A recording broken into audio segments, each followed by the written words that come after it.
All right, let's talk about something we all know, something that can drive you absolutely crazy, a simple itch. Today, we're going to break down how this tiny, annoying sensation can actually teach us a massive lesson about how our own minds work. I mean, of course you have, right? It's that maddening feeling that just hijacks your attention. It's universal.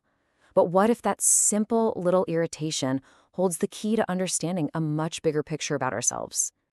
So let's dive right in. This whole idea kicks off with a really interesting question someone asked a Buddhist monk. They tried to connect this everyday thing, feeling an itch and scratching it, to some really deep philosophical ideas. And that was the question right there. Is this entire cycle, the itch, the urge to scratch, the scratch itself, and then, the relief, is that a perfect little model for how we experience suffering and freedom from it? And, at first glance, it kind of makes a lot of sense. The person who asked this laid out a super logical way to look at it. On the surface, it seems like everything maps out perfectly. The idea is pretty simple. Step 1, the itch itself, well, that's the suffering. Step 2, that desperate desire to scratch, that's craving. Step 3, actually scratching it, that's the path you take. And step 4, that sweet, sweet relief when it's gone, that's the end of suffering. It's a nice, tidy little package. And here, this is where things get really interesting, because the monk's answer points out that this simple, neat little framework, well, it's missing the most important part of the whole puzzle. It's overlooking a much deeper problem. Okay, so the monk introduces this crucial difference. He explains that the craving we feel isn't just one thing, it's actually doing two completely different jobs at the same time. So think about it like this. First, you've got the basic, almost mechanical urge. Your body feels an itch, a signal goes to your brain, and it says, hey, you should probably scratch this. Totally normal. But then there's this second, much trickier layer of craving. In Buddhism, it's called tanha. And this is the part that makes us wrap our identity around the feeling. It's what makes us feel like the sensation is us. And that right there is the absolute heart of it. The real suffering isn't the physical tingle on your skin. It's the story you tell yourself about it. It's the huge difference between thinking, there is an itch on my arm, and thinking, ugh, I am so itchy. That little mental shift, it changes everything. So how in the world do you actually see that difference in real time? Well, the monk gives us this simple little experiment, and you can actually try it for yourself right now to feel what he's talking about. Seriously, go ahead and try it.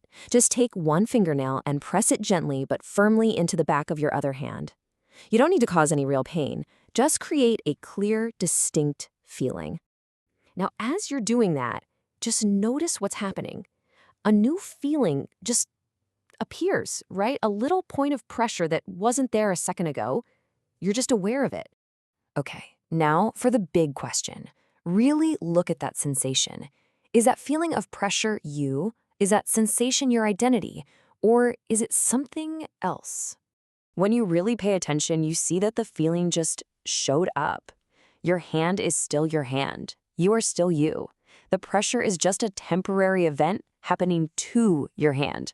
It's like a visitor that came to the door, not the person who owns the house. And right there, in that split second of just clearly observing it, something amazing happens. That whole mental layer of suffering, the part of the craving that screams, I am this pain, it just dissolves. You've cut the cord between yourself and the sensation. So this completely redefines what cessation or nirodha really means. See, true cessation isn't about getting the physical feeling to go away. It's about ending the mental story, that clinging to the feeling. The thought, I am the itch, is what actually stops, even if the physical sensation is still there. This slide lays it out perfectly. On the one hand, you've got what we can call superficial cessation. That's just the temporary fix you get from scratching an itch. But on the other side, you have true cessation, nirodha, and that's a deep mental shift that gives you freedom no matter what your body's actually feeling. So what's the big takeaway here? Where does this all lead? This last part reveals the real goal of this whole exercise. Now, this might sound a little wild, but this is the most radical part of the whole lesson. The main goal isn't to get rid of the itch. Hey, you can still scratch it if you want to. The real transformation, the real work, is happening on a totally different level. And there it is. That's the whole ballgame.